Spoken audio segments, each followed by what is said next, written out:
ரமணா படத்துல பண்ண மாதிரி பண்ணி ப்ரெஷர் பண்ணதும் 10 நிமிஷத்துல பேஷண்ட் இறந்துட்டாங்கன்னு சொல்லிட்டாங்க அவங்க. இதுல என்ன டைரக்ட் பண்ணோம்? ஜெயலலிதாவுக்கு பண்ண டைவ்ல தானே 3 லட்சம் ரூபாய் கட்டணும். ஜெயலலிதாவுக்கு பண்ண மாதிரி சாதா டைலட்னா 1 லட்சம் ரூபாய். லெட்டர் கொடுத்துட்டு நாங்க பே பண்ண அமௌண்ட் இமிடியேட்டா ஏன் ரிட்டர்ன் பண்ணோம்? தயவுசெய்து அதுக்கான நடவடிக்கை எடுங்க.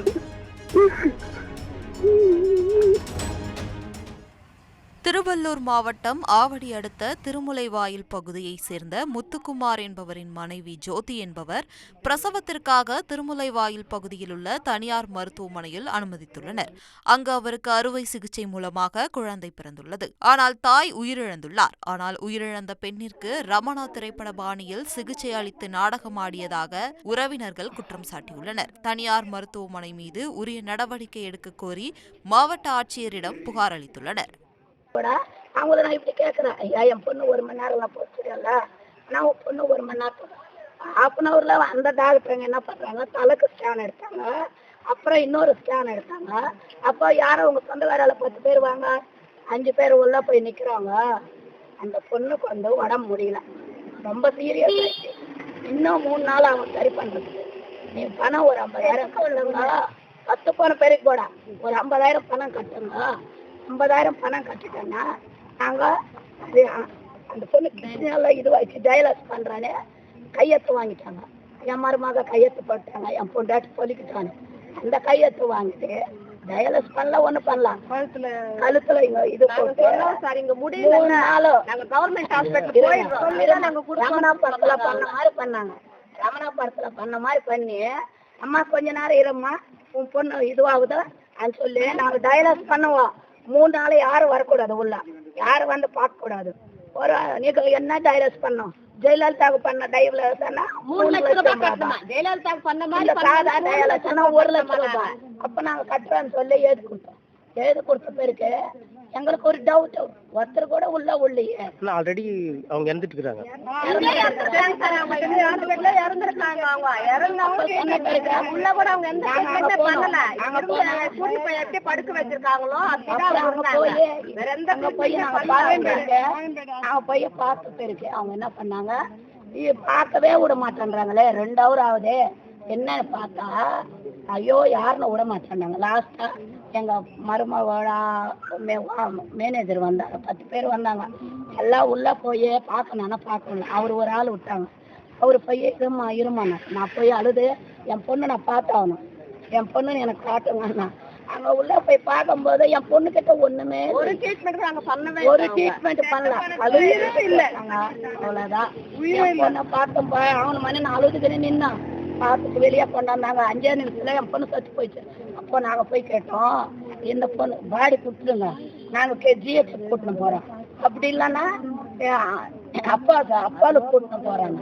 அதுக்கு அவர் என்ன சொல்றாரு, அப்படியானா நீ ஏது கொடுங்க, சத்து போயிடுச்சு, வழியில சத்து போதும், சத்து போனாலும் நான் கூட்டின்னு போறேன், நான் ஏது சைன் பண்ணி தரேன், நீங்க கூட்டின்னு போங்க, இல்லைன்னா 3 நாள் இங்கே வைங்கன்றாரு.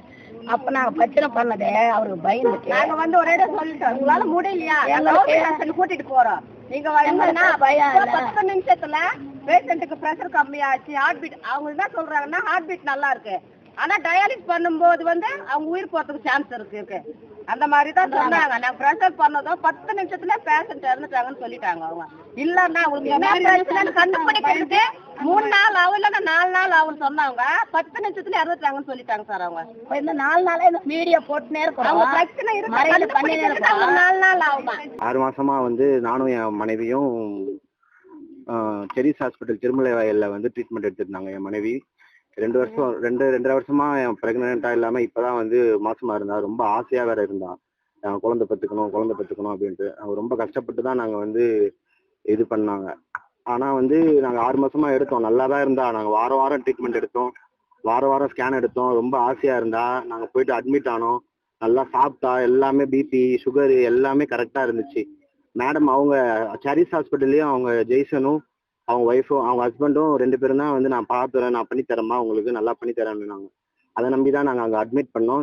இது பண்ணாங்க, உள்ளே கூட்டிகிட்டு போனாங்க. என்கிட்ட கடைசியாக அவள் பேசுனது வந்து, நான் பார்த்துக்கிறேன், நீ என் குழந்தைய வந்து துண்டில் வாங்கு, அப்படின்னு சொல்லிட்டு போனான் உள்ள. அதான் நான் கடைசியா அவகிட்ட பேசு. அதுக்கப்புறம் அவ வரல, விட்டுட்டு போயிட்டாங்க.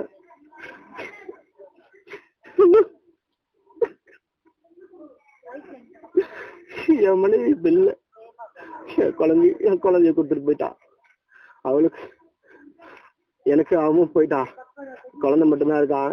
எனக்கு ஏதாவது ஒரு நீதி வேணும் கண்டிப்பா. என் குழந்தைக்காக அவன் வளரணும், நல்லா வளரணும். அவனுக்கும் எனக்கும் யாரும் கிடையாது. ஆனாலே நிக்கிறோம். அவன் இல்லாம நல்லா இருக்க முடியாது. மருத்துவமனை என் பொண்டாட்டிய சாவடிச்சுட்டாங்க. அதை அப்படியே மூடி மறைச்சிட்டாங்க. நான் மட்டும்தான் போராடி இருக்கேன். என் உறவினரும் எனக்காக அவங்க மட்டும்தான் போராடுறாங்க. தயவு செய்து எனக்கு ஒரு நீதியை கொடுங்க. அவளை மாதிரி யாரும் இனிமே சாவக்கூடாது. ஆசையா இருக்கிறவங்க யாருமே சாவக்கூடாது. கண்டிப்பா எனக்கு ஒரு நீதியை கொடுங்க. ஜெரிஸ் ஹாஸ்பிட்டல் தயவு செய்து இழுத்து மூடுங்க, சீல் வைங்க.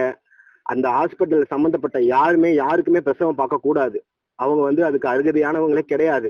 அவங்க உரிமத்தை ரத்து செய்யுங்க. தயவு செய்து உரிமத்தை ரத்து செய்யுங்க. அந்த ஹாஸ்பிட்டல்ல இப்போ வரைக்குமே டெய்லியுமே 50 பேர் 100 பேர் ட்ரீட்மெண்ட் எடுத்துட்டு இருக்காங்க. அவங்களெல்லாம் பார்க்கும்போது என் ஜோதி மாதிரியே இருக்கு. தயவு செய்து அதுக்கான நடவடிக்கை எடுங்க.